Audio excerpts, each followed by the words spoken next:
क्या होगा यदि सरकार आपके फेवरेट फूड पर बैन लगा देती है, या कहें कि ऐसा कानून बना देती है जिसके द्वारा आप सोशल मीडिया या किसी भी प्लेटफॉर्म पर सरकार की आलोचना करने से, यानी कि क्रिटिसाइज करने से उसे बैन कर दिए जाते हो, तब ऐसी स्थिति में आपको क्या प्रोटेक्शन मिलेगा? थैंक्स टू आर्टिकल 13 जो ऐसे कानून से प्रोटेक्शन देता है। स्वागत है आप सभी का फंडामेंटल राइट सीरीज के नए लेक्चर के अंतर्गत, जिसमें जानेंगे आर्टिकल 13 के प्रोटेक्शन को, जो अनफेयर लॉस को कैंसिल करता है या उन्हें अनकॉन्स्टिट्यूशनल करता है। किस प्रकार से ये आर्टिकल है? सबसे पहले देखिए, ओरिजिनल टेक्स्ट की हम बात करें तो आर्टिकल 13 जो है हमारे संविधान का, ये भाग 3 के अंतर्गत आता है और इसके अंतर्गत जो है 4 क्लॉज हैं। कितने? टोटल 4 क्लॉज हैं इसके अंतर्गत। इन क्लॉज को अपन एक एक करके समझते हैं, जिनमें से सबसे पहले हम पढ़ेंगे आर्टिकल 13 के क्लॉज 3 को, क्योंकि इसके अंतर्गत मिलती है हमें लॉ यानी कि विधि की परिभाषा। सबसे पहले विधि का मतलब समझते हैं, यानी कि मीनिंग ऑफ लॉ क्या है इसके अंतर्गत। 3 का सब क्लॉज ए कहता है कि विधि के अंतर्गत भारत राज्य क्षेत्र में विधि का बल रखने वाला कोई अध्यादेश, आदेश, उपविधि, नियम, विनियम या अधिसूचना या रूढ़ी या प्रथा इसके अंतर्गत आते हैं। देखिए, हम ऑर्डिनेंस यानी कि अध्यादेश की बात करें तो ये राष्ट्रपति या गवर्नर के द्वारा स्टेट के अंतर्गत तब जारी किया जाता है जब विधायिका संसद का सदन जो है सत्र में नहीं होते हैं तब, और इमरजेंसी सिचुएशन होती है, तब अध्यादेश जारी किया जाता है राष्ट्रपति के द्वारा। आदेश किसी भी न्यायालय या सक्षम प्राधिकारी के द्वारा जारी किए जाते हैं, उन्हें आदेश कहते हैं। उपविधि क्या होती है? बायलॉज होते हैं जो किसी संस्था या किसी निकाय के मुख्य लॉ के अलावा होते हैं। नियम की हम बात करें तो विधि की जो बनाई जाती है सरकार के द्वारा, उस लॉ के अंतर्गत उनको पावर दी जाती है अथॉरिटी को रूल बनाने की, तो ये वो रूल्स होते हैं। देखिए, विनियम की बात करें तो किसी क्षेत्र विशेष के संचालन के लिए सरकार या किसी निकाय के द्वारा ये जारी किए जाते हैं, वो विनियम कहलाते हैं। अधिसूचना की बात करें तो देखिए, अधिसूचना जो है सरकार के द्वारा निकाली जाती है शासकीय राजपत्र के माध्यम से। और रूढ़ी की बात करें तो देखिए, रूढ़ी जो है आपकी कोई ऐसी परंपरा होती है जो कई सदियों से चली आ रही होती है, यानी कि उसने इतना प्राचीन स्वरूप धारण कर लिया होता है और समाज के एक बड़े बड़े समुदाय द्वारा उसको फॉलो किया जा रहा होता है, और उसकी प्राचीनता के कारण वो जो है रूढ़ी बन जाती है। प्रथा की हम बात करें तो ये भी क्या है, एक परंपरा ही होती है जो किसी क्षेत्र विशेष तक या किसी समुदाय विशेष तक सीमित होती है। और जब एक बड़े समुदाय के द्वारा इसे स्वीकार कर लिया जाता है प्रथा को, और काफी प्राचीन हो जाती है, तो वो रूढ़ी का स्वरूप धारण कर लेती है। तो यहाँ पे ध्यान रखना कि विधि के अंतर्गत ये सारी चीजें इंक्लूड होती हैं आर्टिकल 13 में, यानी कि पार्ट 3 में जब हम पढ़ते हैं। और यहाँ पे आपको देखा होगा कि अपना एक्ट नहीं आया, तो एक्ट जो होता है वो आपका अधिसूचना के अंतर्गत कवर होता है, क्योंकि गैजेट नोटिफिकेशन जब जारी होता है तो उसी के माध्यम से आपका एक्ट जो है वो लागू होता है। तो ये अधिसूचना में आपका एक्ट होता है। सब क्लॉज बी के अंतर्गत प्रवृत्त विधि यानी कि लॉ इन फोर्स की भी डेफिनेशन की गई है। इसका मतलब ये होता है कि विधानमंडल या सक्षम प्राधिकारी के द्वारा संविधान के लागू होने से पहले कोई विधि बनाई गई थी, अभी भारत में लागू है, तो वो विधि क्या कहलाएगी? आप प्रवृत्त विधि कहलाएगी। ठीक है, तो यहाँ पे हमें ये चीज समझ आती है, प्रवृत्त विधि से यानी कि संविधान से पहले की कोई विधि है तो वो भी लागू मानी जाएगी, और संविधान के बाद की विधि।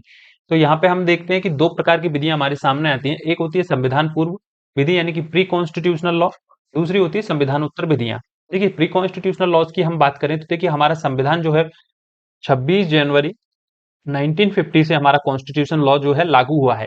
यदि इस डेट से पहले की कोई विधि है, यानी कि पहले का कोई लॉ है जो अभी भी इंडिया में लागू है, तो वो क्या कहलाएगी? आपकी संविधानोत्तर विधि कहलाएगी। जैसे कि नेगोशिएबल इंस्ट्रूमेंट एक्ट है 1882 का है ये, और वहीं इंडियन कॉन्ट्रैक्ट एक्ट है आईसीए, ये भी आपका 1872 का है।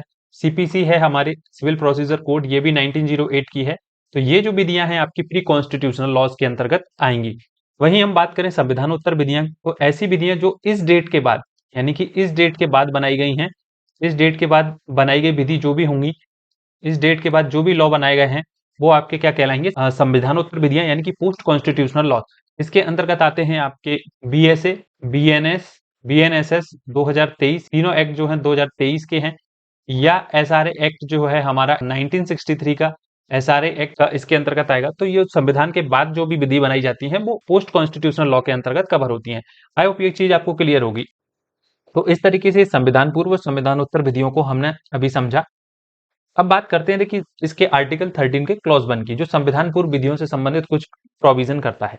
ये कहता है कि इस संविधान के प्रारंभ से ठीक पहले भारत के राज्य क्षेत्रों में प्रवृत्त समस्त विधियां, यानी कि सभी विधियां, all laws in force in the territory of India immediate before the commitment of this constitution, विधियां उस मात्रा तक शून्य होंगी जिस तक कि वे इस भाग के उपबंधों से क्या है, असंगत है, इनकंसिस्टेंस है।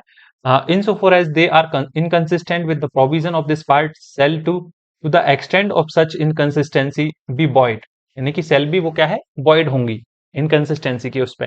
तो ये देखिए, ये कहता है कि यदि संविधान लागू होने से पहले कोई लॉ बनाया गया था, यानी कि 26 जनवरी 1950 से पहले का कोई लॉ था, और वो लॉ क्या करता है, इससे पूर्व पूर्व का कोई लॉ था, और यदि वो पार्ट 3 के किसी भी आर्टिकल का या किसी भी प्रोविजन के क्या है, इनकंसिस्टेंस है, असंगतता का मतलब होता है उसके विरोध में है, उसके विपरीत है, उसके प्रतिकूल है, तो वो इनकंसिस्टेंट है, तो ऐसा लॉ क्या होगा, वॉइड होगा, यानी कि अनकॉन्स्टिट्यूशनल होगा वो।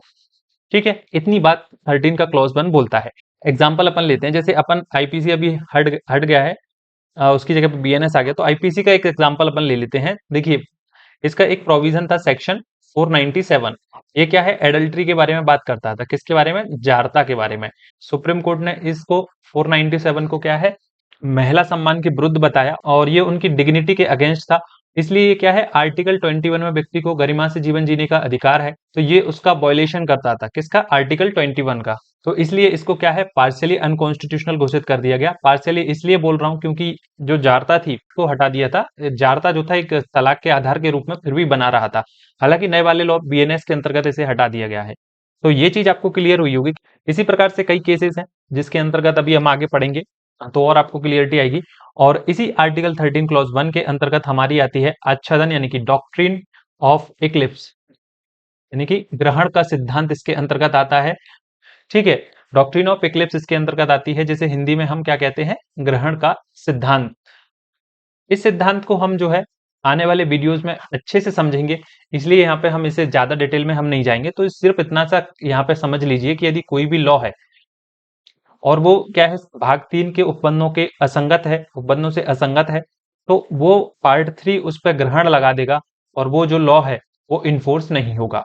ठीक है, यदि बाद में उस लॉ को ठीक कर दिया जाता है, उसकी जो असंगत प्रोविजन है उनको हटा दिया जाता है, तो वो लॉ जो है फिर से लागू हो जाएगा। यही जो है आपका ग्रहण का सिद्धांत कहलाता है, जिसे हम आगे जो है आने वाले लेक्चर्स में इसको अलग से कवर करेंगे, तो जिससे आपको अच्छे से समझ आएगा। अब बात करते हैं संविधान उत्तर विधियों के बारे में। आर्टिकल 13 टू क्लॉज क्या कहता है।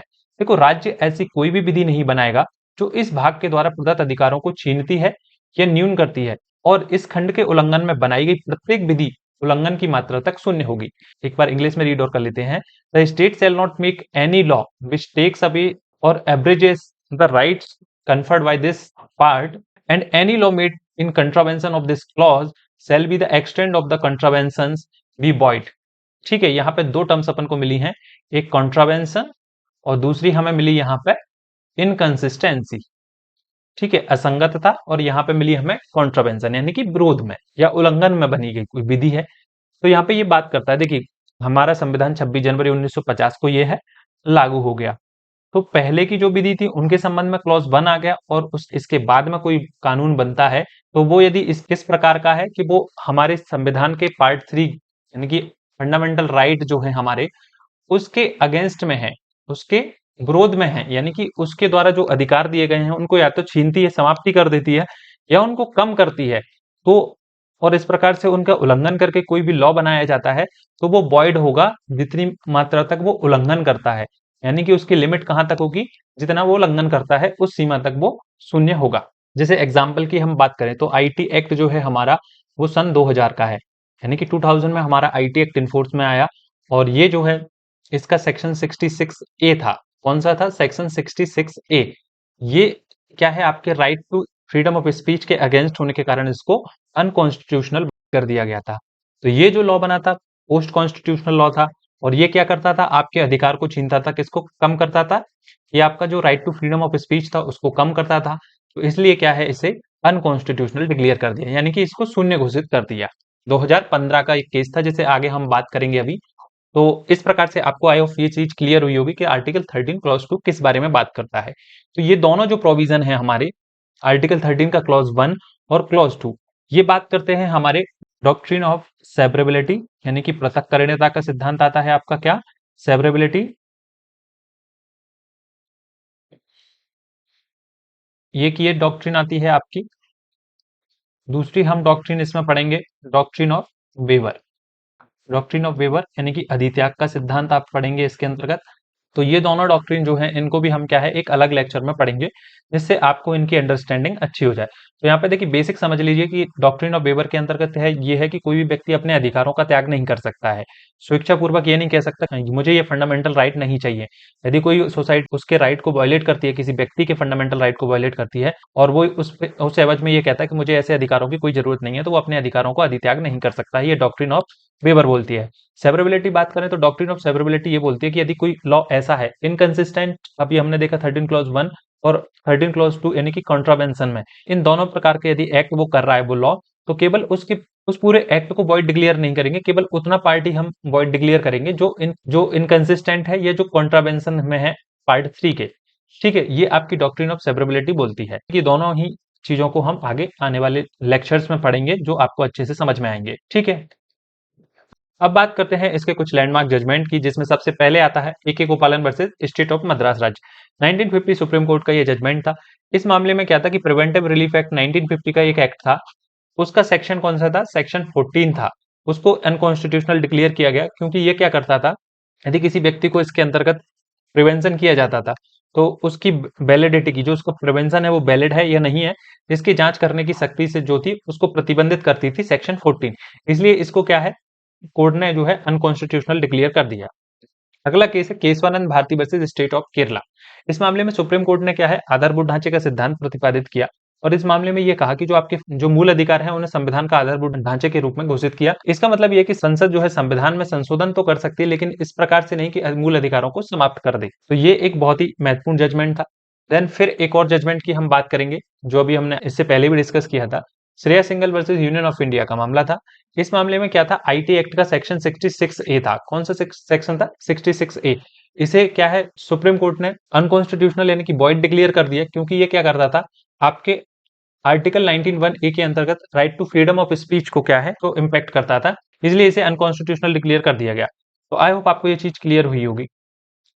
अब देखते हैं हम कि आर्टिकल 13 हमारे लिए इंपॉर्टेंट क्यों है।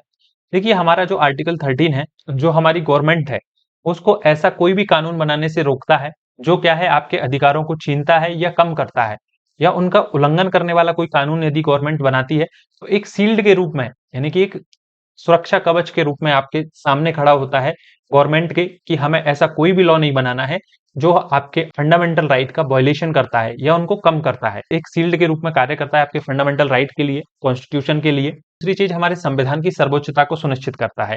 क्या सुनिश्चित करता है, संविधान की सर्वोच्चता को, यानी कि पार्लियामेंट कोई भी लॉ तो बना सकती है लेकिन इस प्रकार से नहीं कि वो संविधान से ऊपर हो जाए, आपके फंडामेंटल राइट से ऊपर निकल जाए। तो ये संविधान की सर्वोच्चता को भी सुनिश्चित करता है, सुप्रीमेसी ऑफ कॉन्स्टिट्यूशन को सुनिश्चित करता है। तो इसलिए जो है हमारा आर्टिकल 13 जो है बहुत ही इंपॉर्टेंट होता है। थोड़ा सा इसका क्विक रिवीजन कर लेते हैं, आर्टिकल 13 किस बारे में है और क्या कहता है। देखिए यदि पार्लियामेंट कोई लॉ बनाती है या स्टेट लेजिस्लेचर कोई लॉ बनाती है, यानी कि कुल मिला के स्टेट कोई लॉ बनाता है, स्टेट की डेफिनेशन हमने आर्टिकल 12 में देखी थी, यदि स्टेट कोई लॉ बनाता है, यदि वो संविधान से संगत है, यानी कि उस संविधान का जो पार्ट 3 है फंडामेंटल राइट वाला उसके संगत में है, यानी कि उसके कंसिस्टेंसी में है, उसके समान है, उसके उल्लंघन नहीं करता है, तो फिर भैया वो लॉ जो है आपका वैलिड। ठीक है, और यदि वो इनकंसिस्टेंट है इसके पार्ट 3 के, तो सुप्रीम कोर्ट और हाई कोर्ट बोल देंगे कि भैया नो, आप इसको कुछ नहीं कर सकते, ये जो लॉ है आपका अनकॉन्स्टिट्यूशनल है, वॉइड है by virtue of the article 13। State ऐसा कोई भी लॉ नहीं बना सकता, यानी कि कहीं ना कहीं स्टेट पे लिमिटेशन लगाता है कि ऐसा कोई लॉ नहीं बनाएगा जो आपके अधिकारों के उल्लंघन में हो। तो आर्टिकल 13 में हमने इतनी चीजों को देखा। आई होप आपको आर्टिकल 13 क्लियर होगा। देखिए आपसे क्वेश्चन ये है कि आप कमेंट में ये जरूर बताना कि वो कौन से लॉज हैं जो आर्टिकल 13 के अंतर्गत सुप्रीम कोर्ट ने अभी तक वॉइड किए हैं या अनकॉन्स्टिट्यूशनल डिक्लेयर किए हैं, या आपको ये नहीं पता है तो आपके हिसाब से यदि आपने लॉ को पढ़ा है तो वो कौन से लॉ होने चाहिए जो आर्टिकल 13 का क्लैश करते हैं, यानी कि जो आपके फंडामेंटल राइट का वायलेशन करते हैं उन्हें अनकॉन्स्टिट्यूशनल डिक्लेयर हो जाना चाहिए। तो आप कमेंट में बताइएगा, और आप ये लेक्चर आपको कैसा लगा कमेंट में जरूर बताइएगा, और यदि आपको अच्छा लगा है तो आपके दोस्तों के साथ भी इस चीज को शेयर करिएगा, ये आपके एग्जाम पॉइंट ऑफ व्यू से बहुत इंपॉर्टेंट है। और आप हमें ये सोशल मीडिया हैंडल्स यहाँ पे दिए गए हैं, आप चाहें तो हमें यहाँ पे फॉलो कर सकते हैं। मिलते हैं अगले लेक्चर में जिसमें हम जानेंगे कि आर्टिकल 13 का के अंतर्गत कॉन्स्टिट्यूशनल अमेंडमेंट आता है या नहीं।